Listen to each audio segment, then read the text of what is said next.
खम आदि महान अजा आदि मनो इंद्रियानि।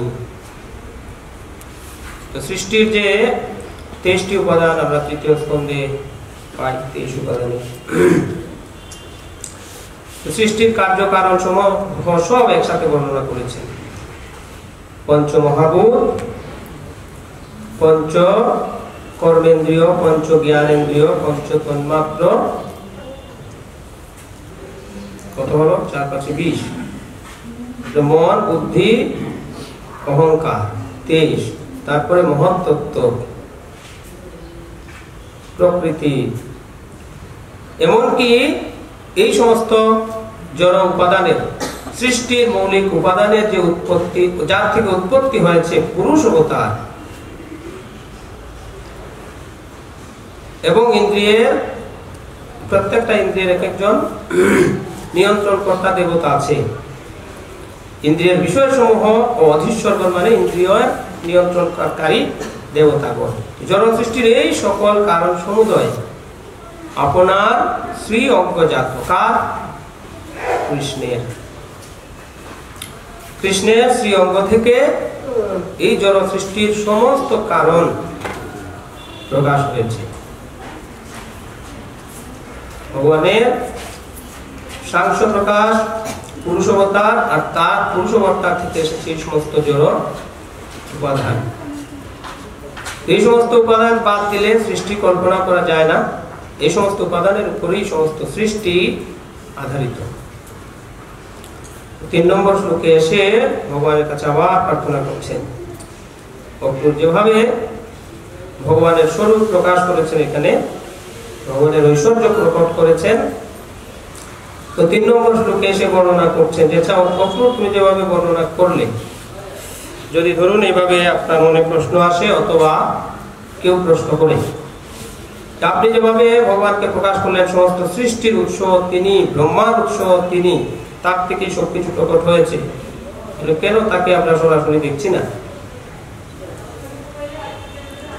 3 নম্বর শ্লোকে বর্ণনা করছেন নৈতে স্বরূপম বিদুরাত্মনস্তে হি অজাদয় নাত্মনতয়া গৃহীতা। জড় প্রকৃতি এবং সৃষ্টির অন্যান্য সমস্ত উপাদান সমূহ অনাত্ম বস্তু হওয়ায় আপনার প্রকৃত স্বরূপ জানতে পারে না। অজ অনুবদ্ধ স্বগুণৈর জায়া গুণাৎ পরম বেদ নতে স্বরূপম। যেহেতু আপনি গুণাতীত, অজ অজায়া, যেহেতু আপনি গুণের অতীত, তাই ব্রহ্মাও এই জড়গুণের অতীত না হওয়া পর্যন্ত আপনার প্রকৃত স্বরূপ অবগত নন। সাধারণ মানুষের আর কি কথা, দেবদেবীদের আর কি কথা, তথাকথিত জনজাগতিক পণ্ডিতেরা কি কথা, কবি সাহিত্যিক শিল্পী বিজ্ঞানীদের আর কি কথা, স্বয়ং ব্রহ্মা পর্যন্ত যে পর্যন্ত এই ত্রিগুণের অতীত না হচ্ছে ভগবানের প্রকৃত স্বরূপ অবগত হতে পারেন না। কুন্তী মহারানী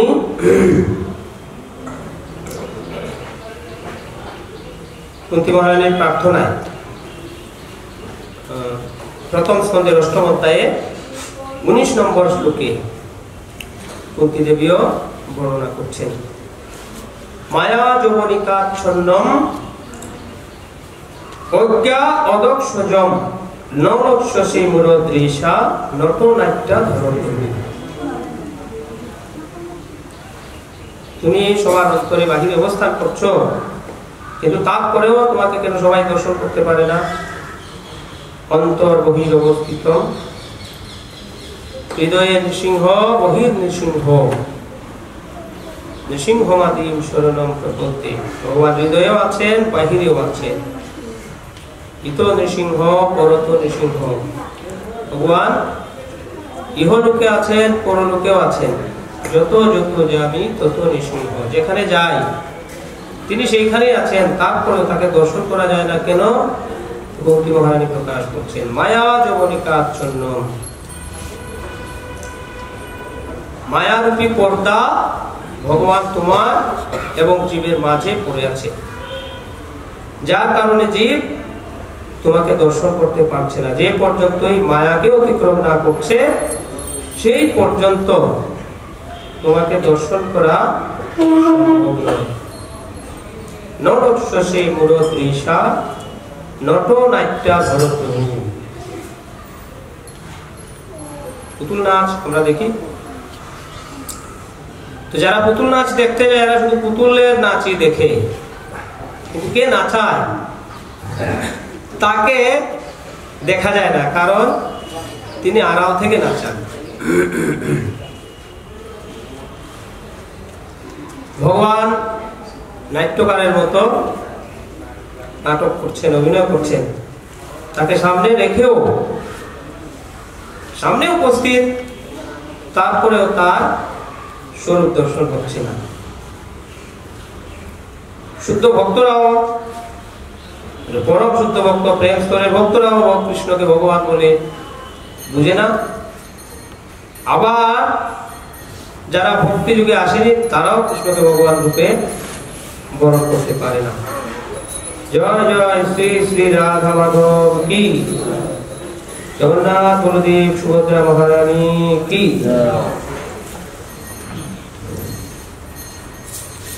যে পর্যন্ত এই মায়ার আবরণ দূরীভূত না হচ্ছে সেই পর্যন্ত ভগবানকে দর্শন করা সম্ভব না। ত্রিগুণাতীত হওয়ার পর ভগবানকে দর্শন করা যায়, ভগবানকে হৃদয়ঙ্গম করা যায়, অন্যথায় তাকে হৃদয়ঙ্গম করা সম্ভব না। পরম পূজ্য শ্রী শ্রীমৎ ভক্তি পুরুষোত্তম স্বামী মহারাজ একটা গ্রন্থ লিখেছেন মায়া, পুরো বইটার নামই মায়া, এবং পুরো বইটাতেই মায়ার উপরে ফোকাস করেছেন। মায়া আর কৃষ্ণ, হয় মায়াতে থাকবেন, না হয় কৃষ্ণের সাথে থাকবেন। আমাদের এই দুইয়ের বাইরে আর কোনো অপশন নাই। সিদ্ধান্ত আমার এবং আপনার। আমরা মায়াতে থাকতে চাই, মায়ার সাথে থাকতে চাই, না কৃষ্ণের সাথে থাকতে চাই।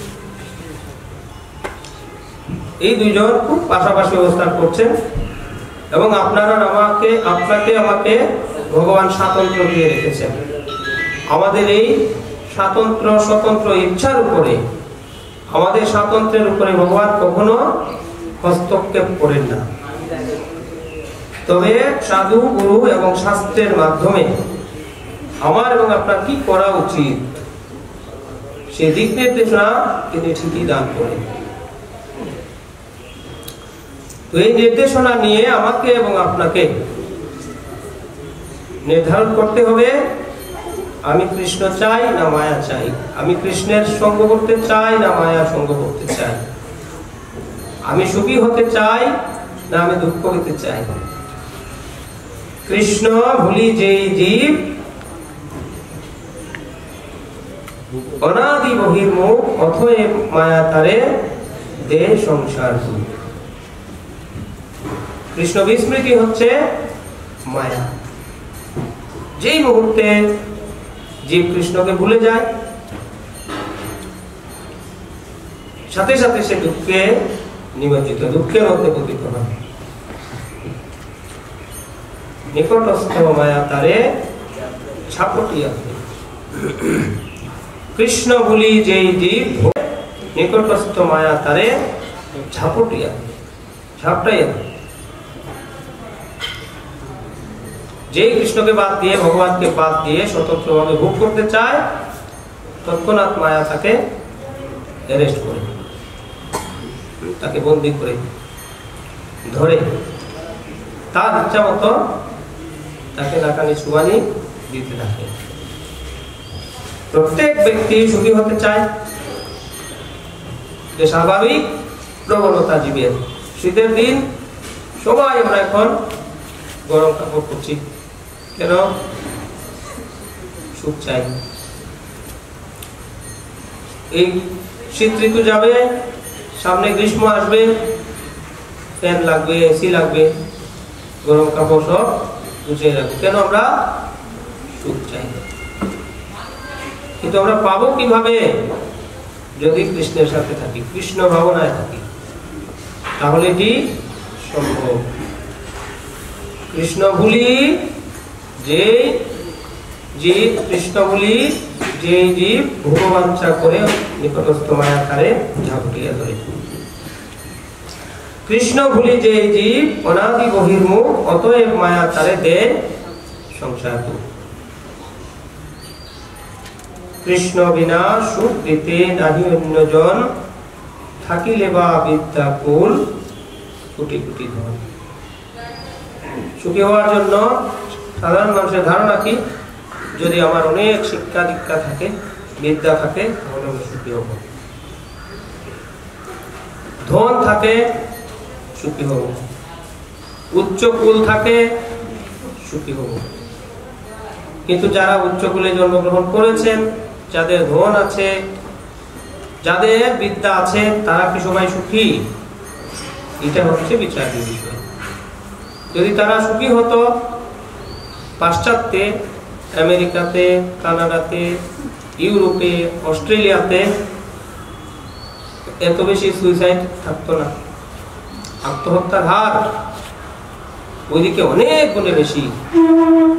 অবশ্যই কোনো সুখী মানুষ আত্মহত্যা করে না।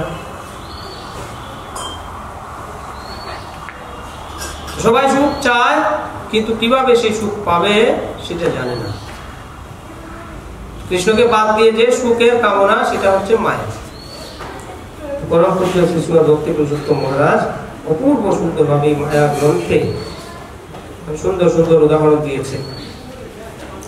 বাইরের মানুষ বাদ দিলাম, যারা কৃষ্ণ ভাবনার বাইরে আছে সবাই মায়াতে আছে।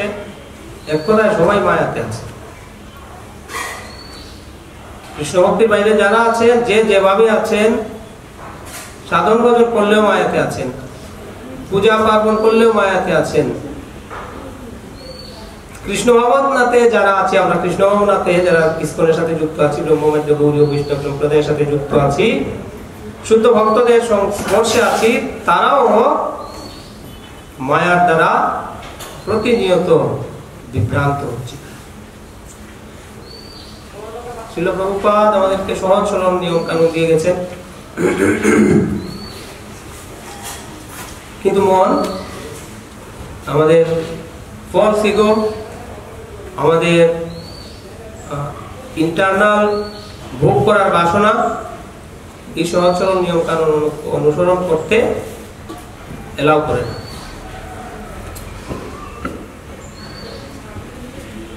আমরা স্কিপ করি, অ্যাভয়েড করি। আরেকজন করছে না, এই জন্য করি না। মায়া। প্রভু আসেন না, আমি কেন আসবো? সব নিয়ম শুধু আমার জন্য, ওনাদের জন্য নাই। এই ভাবনাটা হচ্ছে মায়া। শ্রীল প্রভুপাদ বলেন যে কেউ যদি ভোর 4টার আগে ঘুম থেকে না উঠে, তাহলে বুঝতে হবে সে মায়াতে আছে।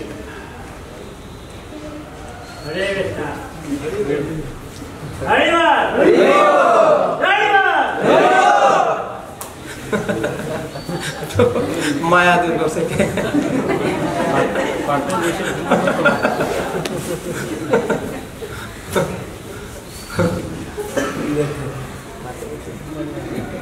পাটে বসে ঘুম আসাটা কি মায়া। তো আমাদের মহারাজ একদিন একটা ভিডিও দেখাইতেছেন, যজ্ঞ চলছে, বিয়ের পরে চতুর্মঙ্গলের বিয়ে। তো স্বামী স্ত্রী দুইজন বসেছে, আর ব্রাহ্মণ যজ্ঞে মন্ত্র বলছেন আর আহুতি দিচ্ছেন। তিনি মন্ত্র বলতে বলতে আহুতি দিতে দিতে নাক ডাকছেন।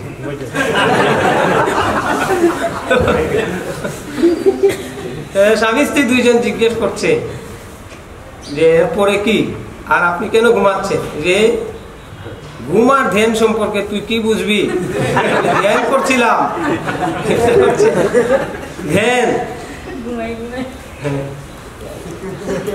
তো অদ্ভুত।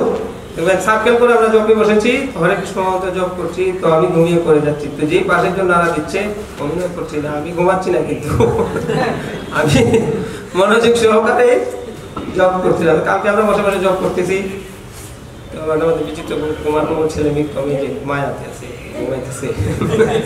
তো তারা বলতেছে চোখ বন্ধ কর, চোখ বন্ধ কর, চোখ বন্ধ করে চোখ করো, মন দৌড়াই। একটু সময় চোখ বন্ধ করে যখন 3-4 ঘটি জব করার পর বলছে না আমার চোখ বন্ধ করলে ঘুমাই হয়। ঠিক আছে চোখ খুলিয়া জব করো, কিন্তু যে ভাই খালি চোখ ঘুরাই হলো। আচ্ছা, সত্যি মানে মায়া যে কত সূক্ষ্মভাবে আমাদেরকে প্রতিনিয়ত বিভ্রান্ত করে, খুব সূক্ষ্মভাবে কৃষ্ণ ভাবনার ভিতরে সে প্রবেশ করে যায়, প্রবেশ করে মা কৃষ্ণ ভাবনার রূপ নিয়ে মায়া আমাদের সামনে আসে। পুরুষের জন্য স্ত্রী মায়া, স্ত্রীর জন্য পুরুষ মায়া, দিনের বেলা রাত্রি মায়া, রাতের বেলা দিন মায়া। এত অদ্ভুত ভাবে মায়া প্রত্যেকটা জীবের উপরে প্রভাব বিস্তার করে। ভগবান বলছেন দৈবী হিয়েষা গুণময়ী মম মায়া দূরত্বয়া। এই মায়া দূরতিক্রমণীয়। আমার এই দৈবী মায়া ত্রিগুণাত্মিকা, সত্য রজ এবং তম, এই ত্রিগুণাত্মিকা 3টি গুণের দ্বারা সব সময় জীবকে নাচায়। এমনকি ভক্তিও সাত্ত্বিক ভক্তি, রাজসিক ভক্তি, তামসিক ভক্তি আছে। গুণ ভক্তির মধ্যে প্রবেশ করে আমরা শ্রীমদ্ ভাগবতমে দেবহূতি কপিল সংবাদে আমরা পাই।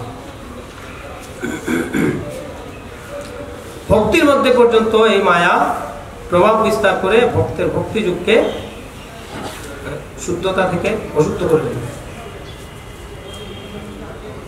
ভক্তি অনুশীলন, ভগবত ভক্তি অনুশীলন করার ফলেও পরও দেখা যায় যে অনেক কনফিউশন থাকে,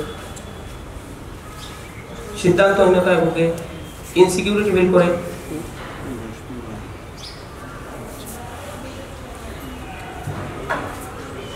আমরা ভক্তিতে আসার পরেও ইসকনে যেদিন থেকে আমরা এসেছি সেই দিন থেকে আমরা জানি আমরা দেহ না, চিন্ময় আত্মা। প্রতিদিন কমপক্ষে এই আমরা দেহ না, চিন্ময় আত্মা, এই মেসেজটা, এই বার্তাটা আমরা প্রতিদিন কমপক্ষে 100 বার পাই। হয় আমরা বলি, না হয় অন্য কেউ বলে, আমরা শুনি, অথবা আমরা ফেস করি এই কন্ডিশন, দেহ না, চিন্ময় আত্মা। কিন্তু বারবার এটা আমরা ভুলে যাই, এবং যা আমরা সারাদিন ব্যাপী করি 24 আওয়ার্সের মধ্যে আমরা যদি অ্যানালাইসিস করি তাহলে দেখব 0.01% আমি চিন্ময় আত্মার মধ্যে আছি কি না। তো আমি দেহ এর মধ্যে সব সময় আছে, আমি মন এর মধ্যে সব সময় আছে, আমি বুদ্ধি এর মধ্যে সব সময় আছে।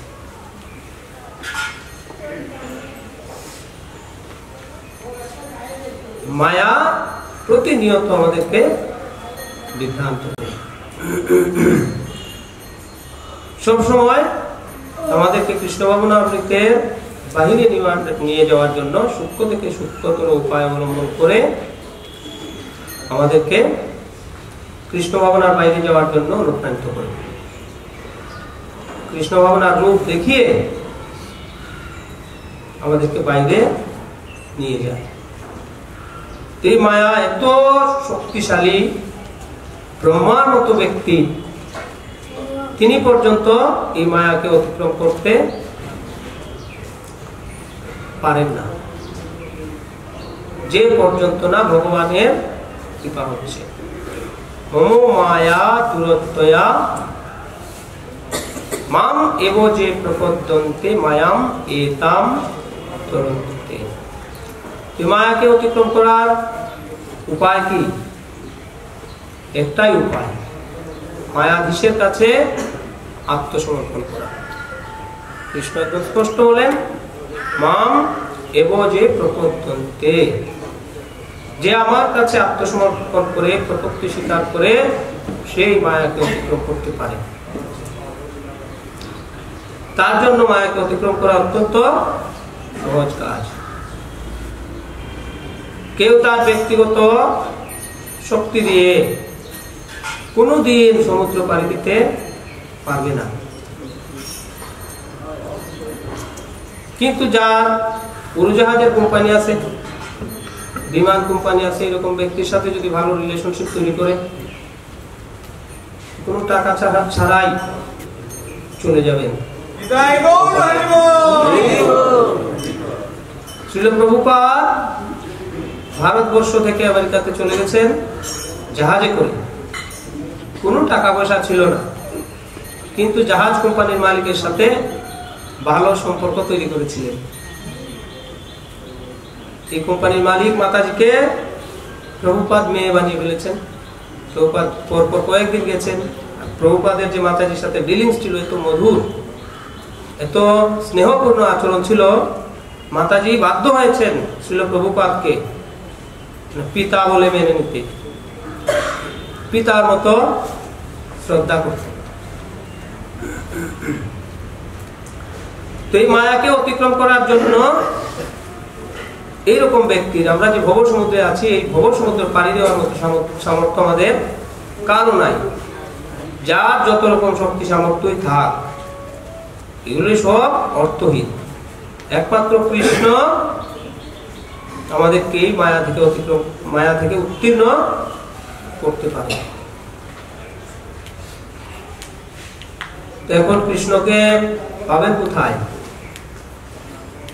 তিনি দাপরের শেষে ভগবত ধামে সদামে প্রত্যাবর্তন করেছেন। 500 বছর আগে চৈতন্য মহাপ্রভু রূপে এসেছেন, তিনিও প্রত্যাবর্তন করেছেন।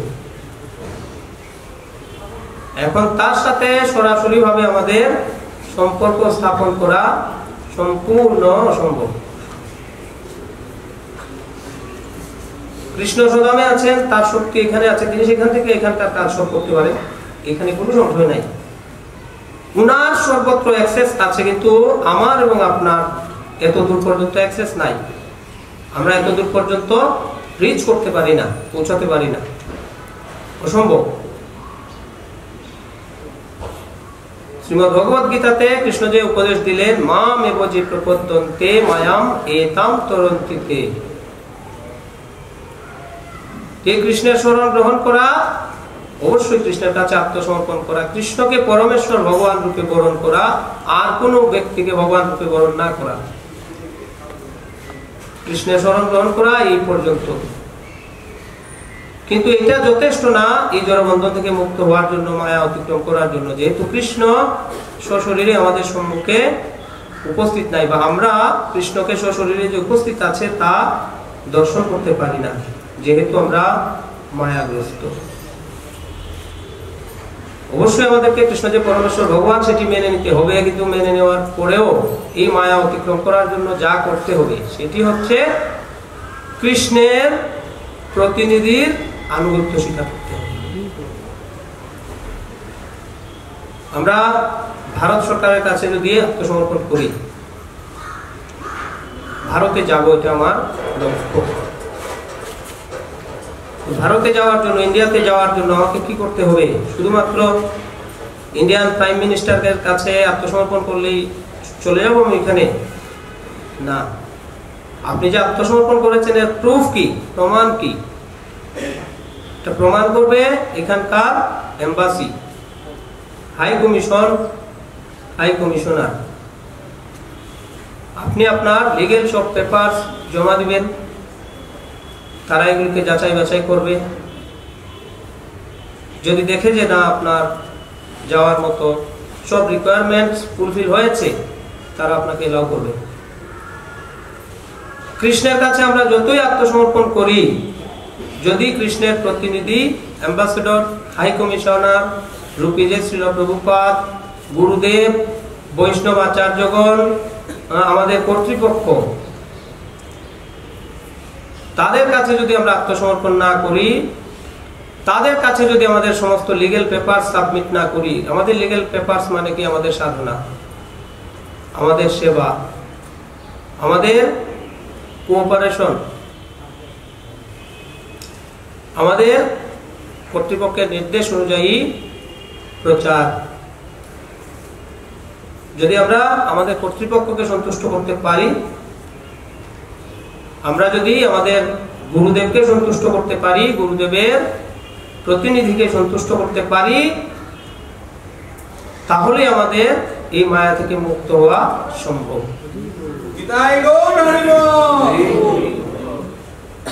মামেব যে প্রপদ্যন্তে, কৃষ্ণের কাছে আত্মসমর্পণ মানে কৃষ্ণের প্রতিনিধির কাছে আত্মসমর্পণ। কৃষ্ণকে সন্তুষ্ট করা মানে গুরুদেবকে সন্তুষ্ট করা, কৃষ্ণের প্রতিনিধিকে সন্তুষ্ট করা। যে কোনো ভাবেই হোক তাকে সন্তুষ্ট করতে হবে। আমি যত সেবা করলাম, যত সাধনা করলাম, যত প্রচার করলাম, কিন্তু আমার উপরে আমার কর্তৃপক্ষ সন্তুষ্ট না, আমার এই সব সেবা, সব সাধনা, সব প্রচার বৃথা, অর্থহীন। যেহেতু ওনারা সন্তুষ্ট না, গুরুদেব সন্তুষ্ট না, যে কোনো সময় আমার এই সেবা সাধনা প্রচার বন্ধ করে দিতে পারেনি। বন্ধ করে তোমাকে আর প্রচার করতে হবে না। কিন্তু আমি যদি কিছু করতে না পারি, কোনো শক্তি সামর্থ্য না থাকে, আমি তাদের শরণাগত থাকি, তারা আমার উপর সন্তুষ্ট থাকে, তো আমার শক্তি সামর্থ্য না থাকলেও তারা আমাকে নিয়ে যেতে পারবে, কারণ ওনারা সমর্থ। শ্রীল প্রভুপাদ যে উদাহরণ দিয়েছেন, যে একটা শ্রীল ভক্তি সিদ্ধান্ত সরস্বতী ঠাকুর প্রভুপাদ মর্কট ন্যায় মার্জা ন্যায় ব্যাখ্যা করেছেন। আত্মসমর্পণ করতে হবে মার্জার মতো, আর প্রচেষ্টা করতে হবে মর্কটের মতো। বানরের বাচ্চা কি করে? জোর করে মা বানরটাকে ধরে রাখে, এক ডাল থেকে আরেক ডালে মা বানর লাফায়, বাচ্চাটা সাথে সাথে চলে যায়। মর্কট নিয়ে মার্জা মানে বিড়াল। বিড়াল কি, বিড়ালের বাচ্চা একদম চুপচাপ বসে থাকে, মা বানরটা ঘাড়ে কামড় দিয়ে ধরে এক স্থান থেকে আরেক স্থানে নিয়ে যায়। শরণাগতি হবে ঠিক বিড়ালের বাচ্চার মতো। যখন ইচ্ছা, যেভাবে ইচ্ছা ঘাট করে আপনাকে আপনার গুরুদেব, গুরুদেবের প্রতিনিধি, আপনার কর্তৃপক্ষ যখন যেখানে ইচ্ছা আপনাকে সেবা দিবে, যখন যেভাবে ইচ্ছা আপনাকে পরিচালিত করবে। যদি আমি এটা স্বীকার করে নিতে পারি, তাহলে আমার মায়া মুক্তির অধিকার আছে, সম্ভাবনা আছে, এই মায়া থেকে মুক্ত হওয়ার সম্ভাবনা আছে। বিড়ালের বাচ্চা কোনো চয়েস নাই, শুধু মায়ের শরণ গ্রহণ করে বসে থাকা, মা যেখানে নিয়ে যাবেন সেখানেই সে যেতে বাধ্য। কিন্তু বানরের বাচ্চাকে কি করতে হবে? কনফার্ম করতে হবে যে সে জোর করে মাকে ধরে রেখেছে। মা বানরটা পারতপক্ষে তাকে ধরবে না, দেখবেন ইউটিউবে অনেকেই দেখা যায়। হ্যাঁ, তো আমরা কি শুধুমাত্র শরণ গ্রহণ করে চুপচাপ হাত পা গুটিয়ে বসে থাকবো? মহারাজ আপনার দায়িত্ব আমাকে ভগবত ধামে নিয়ে যাওয়া, কিন্তু আপনার শরণ কোনো লাভ নাই। উনি যা চান, উনার ইচ্ছা অনুযায়ী একদম মর্কটের মতো, বানরের বাচ্চার মতো জান প্রাণ দিয়ে, সর্বোচ্চ শক্তি দিয়ে উনার ইচ্ছা বাস্তবায়িত করার জন্য, গুরুদেবের ইচ্ছা বাস্তবায়িত করার জন্য সচেষ্ট হতে হবে। আমরা পড়ি শিক্ষাষ্টকমে প্রতিদিন 5 নম্বর শ্লোকে, ওই নন্দতনুজ কিঙ্করম পতিতম মাম বিষমে ভবাম্বুদৌ কৃপয়া তব পাদ পঙ্কজ স্থিত তুলি সদৃশম বিচিন্তয়। হে প্রভু, আমি আমার কর্ম বিপাকে এই জগতে পতিত হয়েছি, মায়াময় জগতে, দুঃখময় জগতে। তুমি যদি কৃপাপূর্বক আমাকে তোমার চরণস্থিত ধূলিকণা সদৃশ বিবেচনা করো, তাহলেই আমার উদ্ধার। দামোদর লীলাতেও আমরা এই দুই নীতি দেখি, 2 আঙ্গুল গ্যাপ দেখি। এক আঙ্গুলে কৃষ্ণের কৃপা, গুরুদেবের কৃপা, আর এক আঙ্গুলে আমার আর আপনার প্রয়াস। কৃষ্ণের শরণ গ্রহণ করার অর্থ হচ্ছে কৃষ্ণের প্রতিনিধির শরণ গ্রহণ করা, আর শরণাগতির মূলনীতি হচ্ছে শরণাগত ব্যক্তি যার শরণাগত হবেন তার ইচ্ছা অনুযায়ী নিজেকে পরিচালিত করবে, তাহলে সম্ভব। ব্রহ্মার মতো ব্যক্তি পর্যন্ত, যে পর্যন্ত এই মায়াকে অতিক্রম করেনি, সেই পর্যন্ত তার ভগবত দর্শন হয় না। আমরা দেখলাম, পড়ে এসেছি আমরা আগে, ব্রহ্মা কৃষ্ণকে দেখছে, হে কিভাবে ভগবান হতে পারে, নিজে স্বয়ং গিয়ে প্রার্থনা করে ভগবানকে এনেছেন, আনার পরে তিনি তার মতো লীলা বিলাস করছেন। তো ব্রহ্মাজি দেখছে, হায় হায়, এ কিভাবে ভগবান হতে পারে, উচ্ছিষ্ট খায়। আমরা কত মন্ত্রতন্ত্র করে মুদ্রা দেখিয়ে পরিষ্কার পরিচ্ছন্ন ভাবে ভগবানকে নিবেদন করি, আর এই ভগবান উচ্ছিষ্ট গ্রহণ করছে, এ কিভাবে ভগবান হতে পারে, একটু পরীক্ষা করি। উনি পরীক্ষা করতে লেগে গেলেন ভগবানকে, পরীক্ষা করতে গিয়ে বিপাকে পড়েছেন। ব্রহ্মার মতো ব্যক্তি এই জন্য আবার কলিযুগে হরিদাস ঠাকুর রূপে এসেছেন, এই পরীক্ষার জন্য, আবার আরেকবার পরীক্ষা দিয়ে পাশ করার জন্য পরীক্ষা নিয়েছেন ভগবানের, পরে নিজেকেও পরীক্ষা দিতে আসতে হয়েছে। আবার প্রতিদিন 3 লক্ষ নাম জপ করে পরীক্ষায় পাশ করতে হয়েছে। হরে কৃষ্ণ হরে কৃষ্ণ কৃষ্ণ কৃষ্ণ হরে হরে হরে রাম রাম রাম হরে হরে। ব্রহ্মা পর্যন্ত এই মায়াকে অতিক্রম করতে পারেন, একমাত্র ভগবানের কৃপায় এই মায়াকে অতিক্রম করা সম্ভব। দৈবিহ্যেষা গুণময়ী মম মায়া দুরত্যয়া মাম এব যে প্রপদ্যন্তে মায়াম একান্তরন্তিতে। যেহেতু ভগবান এই গুণের অতীত, মায়ার অতীত, যে পর্যন্ত কেউ মায়ার অতীত না হচ্ছে সেই পর্যন্ত ভগবানকে দর্শন করা, হৃদয়ঙ্গম করা কখনোই সম্ভব না। ঠাকুরজি কি প্রার্থনা করেছেন, হে প্রভু, হে নারায়ণ, হে সর্বকারণের পরম কারণ, আপনার শ্রীচরণ কমলে আমি সশ্রদ্ধ প্রণতি নিবেদন করি। আপনার নাভি পদ্মজাত ব্রহ্মা, আর এই ব্রহ্মা থেকে সমগ্র সৃষ্টি বিস্তার হয়েছে। মহাবিষ্ণু সহ সৃষ্টির জড় সৃষ্টির সমস্ত উপাদান আপনার শরীর থেকে উৎপন্ন হয়েছে।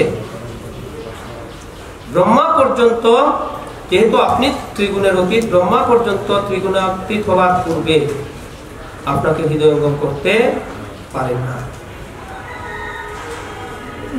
ভগবানকে হৃদয়ঙ্গম করার জন্য কি দরকার? গুণাতীত হওয়া দরকার।